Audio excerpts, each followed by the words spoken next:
നമസ്കാരം, അമൃത. എൻ്റെ വീട്ടിൽ നിന്ന് ഈ വണ്ടി ഒന്ന് തിരിച്ചെടുക്കാൻ കുറച്ച് ബുദ്ധിമുട്ട് തന്നെയാണ്. അപ്പോൾ അതാണ് ഡ്രൈവറിൻ്റെ വീൽ ബേസിൻ്റെ ഒരു പ്രശ്നമാണത്.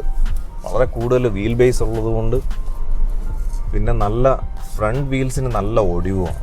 നമ്മൾ തിരിച്ച ഫുൾ അങ്ങ് കൊണ്ട് ഓടിയും. അപ്പോൾ അതൊരു ലൈൻ പോലെ അങ്ങ് വണ്ടി തിരിയും.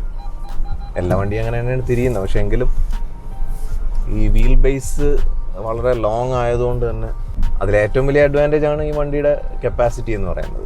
വീൽ ബേസ് ഉണ്ടെങ്കിലേ വണ്ടിയുടെ അകത്തുള്ള സ്പേസ് കൂട്ടാൻ പറ്റത്തുള്ളൂ, അതായത് ക്യാബിൻ സ്പേസ് കൂട്ടാൻ പറ്റത്തുള്ളൂ. അപ്പോൾ അതുകൊണ്ടും പിന്നെ കുറച്ച് ബൾക്കി ആയിട്ടുള്ളൊരു ഡിസൈൻ ആയതുകൊണ്ടും, അതായത് സൈഡ്സൊക്കെ കുറച്ച് ഇങ്ങനെ ഒരു ബൾക്കി ക്യാരക്ടർ ആയതുകൊണ്ടും നമ്മൾ വളരെ സൂക്ഷിച്ചെടുത്തില്ലെന്നുണ്ടെങ്കിൽ ചിലപ്പോൾ തട്ടിക്കളയും. അപ്പോൾ അങ്ങനെ വലിയ തട്ടുമുട്ടൊന്നും ഇതുവരെ കിട്ടിയിട്ടില്ല. അപ്പോൾ എന്തായാലും ഇന്ന് ഡിസ്കസ് ചെയ്യാൻ ഞാൻ ഉദ്ദേശിച്ച ടോപ്പിക് എന്ന് പറയുന്നത്, ആദ്യമായിട്ടൊരു ചാനൽ ഇൻട്രൊഡ്യൂസ് ചെയ്യാം. ചാനൽ ഒരു പക്ഷേ എല്ലാവർക്കും അറിയായിരിക്കും, എങ്കിലും അവരുടെ കണ്ടന്റ് കൂടുതലും അതിന്നുള്ള കണ്ടന്റ് എടുത്തുകൊണ്ട് പോയി വേറെ ജേർണൽസ് ആയിട്ടുള്ള അല്ലെങ്കിൽ ഓട്ടോമൊബൈൽ മാഗസീൻസ് ആയിട്ടൊക്കെ ഉള്ള ചാനൽസാണ് അവരുടെ വിഷ്വൽ കണ്ടന്റ്സ് മാക്സിമം യൂട്ടിലൈസ് ചെയ്യുന്നത്, കാരണം അത് ചർച്ചയ്ക്ക് എടുക്കുന്നത്. ഇപ്പം മാസ്ക് കർശനമാണോ എന്നറിയത്തില്ല, എന്തായാലും ഒന്ന് വയർ ചെയ്തേക്കാം. എനിക്ക് ഏറ്റവും കംഫർട്ടബിൾ ആയിട്ട് തോന്നിയിട്ടുള്ളൊരു മാസ്കാണ് ജോക്കിയുടെ മാസ്കാണ്. സ്പെക്സ് വെക്കുമ്പോഴത്തേക്ക് ഇവിടുത്തെ ഈ ഒരു ലൈനിങ് അത് നല്ല സ്ട്രോങ് ആയതുകൊണ്ട് തന്നെ നമുക്ക് അതിനകത്തുനിന്ന് ഇങ്ങനെ എയർ ബ്രെത്ത് ഇങ്ങനെ പുറത്ത് വരത്തില്ല. അതുകൊണ്ട് ഗ്ലാസ്സിൽ ഫോഗോ അങ്ങനെയുള്ള മിസ്റ്റ് ഫോം ചെയ്യുന്ന ഒരു പ്രശ്നമൊന്നും ഈ ഒരു മാസ്ക് കൊണ്ടില്ല. അപ്പോൾ കാരൻസിൻ്റെ ക്രാഷ് ടെസ്റ്റ് കണ്ടായിരുന്നു. ഈ കാരൻസ് അവതരിപ്പിച്ചപ്പോഴത്തേക്ക് എനിക്ക് ആദ്യമേ സംശയം ഉണ്ടായിരുന്നു, കാരണം അത് അവരുടെ ഇപ്പോൾ റീസെൻറ്റ് മാർക്കറ്റിലുള്ള പല കാസിൻ്റെയും സെയിം പ്ലാറ്റ്ഫോം യൂസ് ചെയ്യുന്ന വണ്ടിയാണത്. സൗത്ത് കൊറിയൻസ് എന്ന് പറഞ്ഞു കഴിഞ്ഞാൽ ഈ ഗാഡ്ജറ്റ് ഓഫ് ഫോബിയ ഉണ്ടാക്കിയെടുക്കുന്ന ഒരു അപ്രോച്ചാണ് അവർക്ക്. കാരണം അത്രയ്ക്ക് ഫുള്ളി ടെക് ലോഡഡ് ആയിട്ടുള്ള കാറായിരിക്കും. അപ്പോൾ കിയ കാരൻസ് വന്നപ്പോൾ തന്നെ അതിൻ്റെ ഒരു ഓവറോൾ ഡിസൈനും എല്ലാം കണ്ട് ഭയങ്കര അട്രാക്റ്റഡ് ആയിപ്പോയി. എന്നിട്ട് അതിൻ്റെ പ്രൈസിംഗ് ഒക്കെ മനസ്സിലാക്കിയപ്പോഴും എർട്ടിഗയായിട്ടൊക്കെ ക്ലോസ് ആയിട്ടുള്ളൊരു പ്രൈസിംഗ് ആണ് ഇട്ടിരിക്കുന്നത്. എനിക്ക് തോന്നുന്നു എർട്ടിഗയെക്കാളും കുറച്ചും കൂടെ അഫോർഡബിൾ ആയിട്ടുള്ളൊരു പ്രൈസിങ് ആണെന്ന് തോന്നുന്നു. കാരണം ഭയങ്കര അട്രാക്ഷനായിട്ട് ഒരുപാട് കോണ്ടന്റ് ക്രിയേറ്റേഴ്സ് അങ്ങനെയുള്ള വീഡിയോസൊക്കെ ചെയ്ത് കണ്ടിരുന്നു. ഇത്ര പ്രൈസിൽ അതിൻ്റെ ഒരു മീഡിയം വേർഷനെ കണ്ടുകൊണ്ട് അതിൽ തന്നെ ഓൾമോസ്റ്റ് എല്ലാ ഫീച്ചർ ലോഡഡ് ആയിട്ടുള്ളൊരു വണ്ടിയാണ് എന്നൊക്കെ പറഞ്ഞുകൊണ്ടൊക്കെ പല വിഷ്വൽ കണ്ടന്റ്സും ഞാൻ കണ്ടിരുന്നു. അപ്പോൾ അത്രയും ഒരു ഹൈപ്പൊക്കെ കണ്ടപ്പോഴത്തേക്ക് എർട്ടിഗയ്ക്ക് എന്തുകൊണ്ടും കാരൻസ് ഒരു വെല്ലുവിളി ആകാം എന്നുള്ളൊരു സംശയം ഉണ്ടായിരുന്നു. ഓഫ് കോഴ്സ് വെല്ലുവിളി ആയിട്ടുണ്ടെന്ന് തന്നെയാണ് എൻ്റെ വിശ്വാസം. പക്ഷേ അപ്പോഴും നമ്മുടെ ഡ്രൈവർ എത്രത്തോളം മീഡിയയുടെ ഇടയിൽ ശ്രദ്ധിക്കപ്പെടുന്ന ഒരു വണ്ടിയല്ല. അതെന്താണ് അതിൻ്റെ പിന്നിലുള്ള റീസൺ എന്ന് എനിക്കറിയത്തില്ല. ഒന്നെങ്കിൽ ഇതൊരു 1 ലിറ്റർ എഞ്ചിനാണ്. അപ്പോൾ 7 സീറ്ററിൽ എങ്ങനെ 1 ലിറ്റർ എഞ്ചിൻ എന്നുള്ളത് പലർക്കും തുടക്കത്തിലൊക്കെ ഒരു കൺഫ്യൂസിങ് ആയിട്ടുള്ളൊരു കാര്യമായിരുന്നു. But driver is performing well. Driver വിചാരിച്ച പോലൊന്നും അല്ല. ഡ്രൈവർ 7 പേരെ ഇരുത്തിക്കൊണ്ടൊക്കെ യാത്ര ചെയ്യാനും ഒരുവിധമുള്ള ഹില്ലി ഏരിയാസിലൊക്കെ ഡ്രൈവ് ചെയ്യാനും. ഓൺലി തിങ് കുറച്ച് കംപ്ലൈൻ്റ് ആയിട്ട് പറഞ്ഞു വരുന്നത് മൈലേജാണ്. അപ്പോൾ മൈലേജ് എന്ന് പറഞ്ഞാൽ ഞാൻ എപ്പോഴും പറയാറുണ്ട്, എനിക്ക് മൈലേജ് ഏതാണ്ട് ഒരു 17+ ഈ നോർമൽ ഡ്രൈവിംഗ് കണ്ടീഷൻസിൽ കിട്ടുന്നുണ്ട്. പിന്നെ ഞാൻ കുറച്ചൊന്ന് ശ്രദ്ധിച്ചോടിക്കുകയാണെന്നുണ്ടെങ്കിൽ, അതായത് വണ്ടി ജനറേറ്റ് ചെയ്യുന്ന ആ ഒരു ടോർക്ക്, എൻജിൻ പ്രൊഡ്യൂസ് ചെയ്യുന്ന ഒരു ടോർക്ക് മാക്സിമം യൂട്ടിലൈസ് ചെയ്ത് കഴിഞ്ഞാൽ ശരിക്കും നല്ല മൈലേജ് കിട്ടും. അപ്പോൾ അതെങ്ങനെ ചെയ്യാമെന്ന് ചോദിച്ചു കഴിഞ്ഞാൽ, നമ്മൾ വളരെ സോഫ്റ്റായിട്ട് എൻജിനെ അധികം റബ് ചെയ്യാതെയാണ് ഓടിക്കുന്നതെന്നുണ്ടെങ്കിൽ നമ്മൾ കഴിവതും ഷോർട്ട് ഗിയേഴ്സിൽ, അതായത് ഇപ്പം ഞാൻ 3rd ഗിയറേ മാറിയിട്ടുള്ളൂ. ഈ 3rd ഗിയറിൽ ഒരു 2000 RPM 2500 RPMൽ നമ്മളൊരു 40 to 50 കിലോമീറ്റേഴ്സ് സ്പീഡ് അങ്ങനെ മെയിൻറ്റെയിൻ ചെയ്ത് കഴിഞ്ഞാൽ നല്ല മൈലേജ് കിട്ടും. നല്ല മൈലേജ് എന്ന് പറഞ്ഞാൽ വളരെ മിനിമലായിട്ടുള്ള എൻജിൻ്റെ എനർജി, അതായത് എൻജിൻ പ്രൊഡ്യൂസ് ചെയ്യുന്ന 2500 RPM എന്ന് പറയുമ്പോഴത്തേക്ക് വളരെ ചെറിയൊരു പവറിലാണ് എൻജിൻ ഫങ്ഷൻ ചെയ്യുന്നത്. അപ്പോൾ ഒരു 2500 RPMൽ 3rd ഗിയറിൽ ഒരു 40 to 50 കിലോമീറ്റർ സ്പീഡ് നമ്മൾ മെയിൻറ്റെയിൻ ചെയ്ത് കഴിഞ്ഞാൽ, ഇത് എത്ര കയറ്റമുള്ള സ്ഥലങ്ങളായിരുന്നാലും അതിനനുസരിച്ച് കുറച്ചും കൂടെ ത്രോട്ടിൽ ചെയ്യണമെന്നുള്ളതേ ഉള്ളൂ.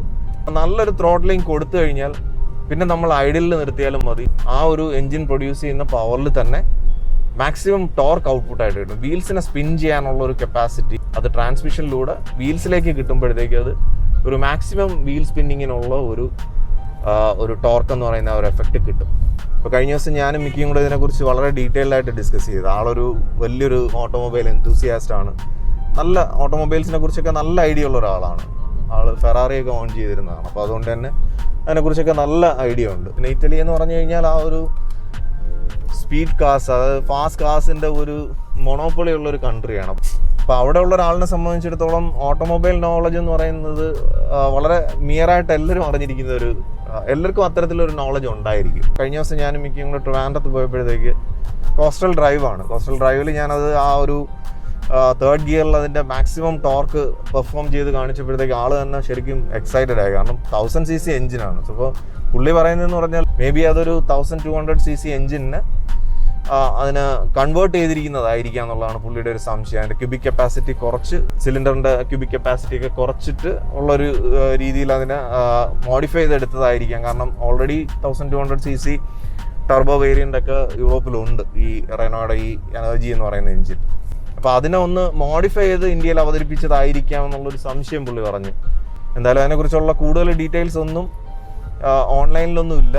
പിന്നെ റെനോ അതിനെക്കുറിച്ച് ഡീറ്റെയിൽസ് ഒന്നും ഷെയർ ചെയ്തിട്ടുമില്ല. ഒരു സാധാരണ 1000cc മോട്ടോർ പ്രൊഡ്യൂസ് ചെയ്യുന്ന ഒരു ടോർക്ക് അല്ല ഈ വണ്ടി പ്രൊഡ്യൂസ് ചെയ്യുന്നത്. അതായത് വളരെ minimal RPM maximum torque generate ചെയ്യാൻ കഴിയുന്ന ഒരു എഞ്ചിൻ. അപ്പോൾ ആ ഒരു ഫിനോമിനൻ യൂട്ടിലൈസ് ചെയ്താൽ മാത്രമേ നമുക്ക് ഇതിൽ നിന്ന് നല്ലൊരു മൈലേജ് കിട്ടത്തുള്ളൂ. ഇല്ലെന്നുണ്ടെങ്കിൽ മൈലേജ് കിട്ടത്തില്ല. പൊതുവേ എല്ലാവരുടെയും ഒരു ഡ്രൈവിംഗ് ടെൻഡൻസി എന്ന് പറഞ്ഞു കഴിഞ്ഞാൽ നമ്മൾ ഓടിച്ചു വരുമ്പോൾ എല്ലാ ഗിയേഴ്സും അങ്ങ് ഷിഫ്റ്റ് ചെയ്ത് മിക്കവാറും ഒരു സ്പീഡ് ഗിയറിലായിരിക്കും അല്ലെങ്കിൽ ഒരു ഫാസ്റ്റായിട്ട് മൂവ് ചെയ്യുന്ന ഗിയറിലായിരിക്കും നമ്മൾ നോർമലി ഡ്രൈവ് ചെയ്യുന്നത്. കാഷ്വൽ ഡ്രൈവിലായിരുന്നാലും നമ്മൾ 5th സ്പീഡിലിട്ടായിരിക്കും ഡ്രൈവ് ചെയ്യുന്നത്. ഇപ്പോൾ പോലും ഞാൻ 5th സ്പീഡിലാണ് ഡ്രൈവ് ചെയ്യുന്നത്. അത് നമ്മുടെ ഒരു ഡീഫോൾട്ട് ആയിട്ടുള്ള ഒരു ടെൻഡൻസിയാണ്. വർഷങ്ങളായിട്ട് നമ്മൾ അങ്ങനെ ഡ്രൈവ് ചെയ്ത് വരുന്നത് കൊണ്ട് തന്നെ ഉള്ളൊരു ടെൻഡൻസിയാണ്. പക്ഷേ ആ ഒരു ഫിനോമിനനും ഇതിൻ്റെ മൈലേജ് ഡ്രോപ്പിനെ ശരിക്കും ബാധിക്കും. അപ്പോൾ അതിന് ചെയ്യേണ്ടത് ഡൗൺ ഗിയേഴ്സിൽ minimal RPM maximum torque produce ചെയ്ത് വണ്ടി ഓടിച്ചു കഴിഞ്ഞാൽ നല്ല മൈലേജ്, ഇതിൻ്റെ ഇൻസ്റ്റൻറ്റേനിയസ് മൈലേജ് തന്നെ നല്ല രീതിയിൽ കാണിക്കും. അപ്പോൾ അതിന് നമ്മൾ എല്ലാ ഗിയേഴ്സും അങ്ങ് ഷിഫ്റ്റ് ചെയ്ത് 5th വരെ പോകേണ്ട കാര്യമില്ല. നമ്മളൊരു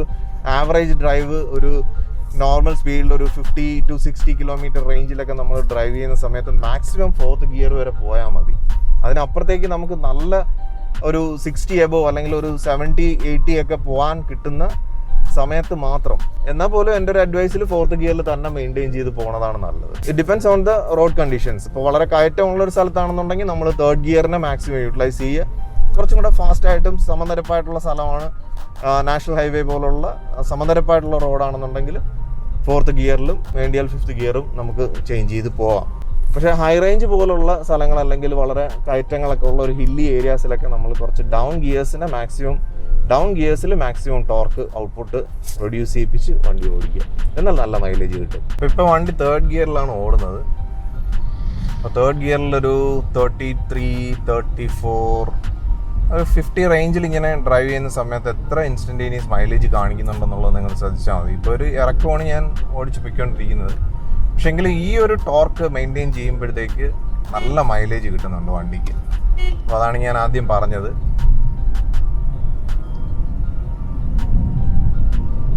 ഞാൻ കുറച്ച് കയറ്റമാണ് കയറുന്നത്. പക്ഷേങ്കിലും ആ ഒരു അധികം ആക്സലറേഷൻ ഇല്ലാതെ തന്നെ പോകും. അതാണ് അതിൻ്റെ ഒരു അഡ്വാൻറ്റേജ്. അപ്പം ഞാനൊരു ചെറിയ ഒരു വളവ് തിരിയാൻ പോവുക. ഞാൻ സെക്കൻഡിലോട്ട് ഷിഫ്റ്റ് ചെയ്തിട്ടുണ്ട്. ഇവിടെ ശരിക്കും സെക്കൻഡിലോട്ട് ഷിഫ്റ്റ് ചെയ്യേണ്ടി വരുന്നില്ലായിരുന്നു. ഇപ്പോൾ ഞാൻ 3rd ഷിഫ്റ്റ് ചെയ്തിട്ടുണ്ട്. ഇനി നമുക്കൊന്ന് ശ്രദ്ധിച്ച് നോക്കാം. ഒന്ന് നന്നായിട്ട് ആക്സിലറേറ്റ് ചെയ്ത് ആ ഒരു എൻജിൻ നല്ല സ്വിങ്ങിലായി കഴിഞ്ഞാൽ പിന്നെ ഒന്ന് കാലം ആക്സിലറേറ്റ് ഒന്ന് എടുത്തു കഴിഞ്ഞാൽ പിന്നെ ആ ഒരു ടോർക്ക് നല്ലതുപോലെ ആ ട്രാൻസ്മിഷനിൽ കൂടെ കിട്ടിക്കൊണ്ടിരിക്കും. വളരെ മിനിമലായിട്ട് പിന്നെ തിരിച്ചേക്ക് കൊടുത്താൽ മതി ആ ഗ്യാസ്. അതിനനുസരിച്ച് നമുക്ക് നല്ല ടോർക്ക് എഫിഷ്യൻ്റായിട്ട് വണ്ടി ഓടും. ആ ഇൻസ്റ്റൻറ്റേനിയസ് മൈലേജ് ഞങ്ങൾ ശ്രദ്ധിച്ച് നോക്കിയാൽ അറിയാം. ഈ ഒരു റേഞ്ചിൽ ഇങ്ങനെ നിലനിർത്തി പോകും. അപ്പോൾ നമ്മൾ അത്ര വണ്ടി ഓടിച്ച് വലിയ പരിചയമില്ലാത്ത അല്ലെങ്കിൽ വണ്ടി ഓടിച്ച് അത്ര ശീലമില്ലാത്ത ഒരാളിനെ സംബന്ധിച്ചിടത്തോളം, ബിഗിനറെയൊക്കെ സംബന്ധിച്ചിടത്തോളം നമ്മൾ ഒരു 3rd ഗിയറിൽ മാത്രം ഇങ്ങനെ ഷിഫ്റ്റ് ചെയ്ത് ഓടിച്ചാലും നല്ല മൈലേജ് കിട്ടും. പൊതുവേ നമ്മൾ ബിഗിനേഴ്സിനാണ് പുവർ മൈലേജ് കിട്ടുന്നത്. കാരണം വണ്ടിയുടെ ആ ഒരു ടോർക്ക് യൂട്ടിലൈസ് ചെയ്ത് ഓടിക്കാനുള്ള ഒരു പരിചയം ഉണ്ടാകത്തില്ല. അപ്പോൾ ഒരു ബിഗിനറെ സംബന്ധിച്ചിടത്തോളം ഒരു 4th 5th ഗിയേഴ്സിലോട്ടൊന്നും ഷിഫ്റ്റ് ചെയ്യാതെ ഇപ്പോൾ മാക്സിമം 3rd ഗിയർ വരെ ഷിഫ്റ്റ് ചെയ്ത് ഓടിച്ചുകൊണ്ടിരുന്നാൽ നല്ല മൈലേജും കിട്ടും. ഒരു മിനിമൽ സ്പീഡിൽ നമുക്ക് ഓടിച്ച് പോകാനും പറ്റും. കാരണം ബിഗിനേഴ്സിന് വളരെ ഫാസ്റ്റായിട്ടൊന്നും ഓടിക്കാൻ പറ്റത്തില്ല. അധികം എല്ലാ ഗിയേഴ്സും ഒക്കെ ഷിഫ്റ്റ് ചെയ്ത് ഓടിക്കാൻ കഴിഞ്ഞെന്ന് വരത്തില്ല. അപ്പോൾ 3rd ഗിയർ വരെ ഷിഫ്റ്റ് ചെയ്തിട്ട് ഒരു മിനിമൽ ആക്സിലറേഷനിൽ ഒരു 2500 RPM, കൃത്യമായിട്ട് പറഞ്ഞാൽ 2500 RPM ഒരു 30 to 40 50 കിലോമീറ്റർ സ്പീഡ് വരെ നമ്മൾ തേർഡ് ഗിയറിൽ അതിൻ്റെ മാക്സിമം ടോർക്ക് യൂട്ടിലൈസ് ചെയ്ത് ഓടിച്ചു കഴിഞ്ഞാൽ നല്ല മൈലേജ് കിട്ടും. അപ്പോൾ ഈ കാണുന്ന മൈലേജ് ഇങ്ങനെ കിട്ടിക്കൊണ്ടിരിക്കും.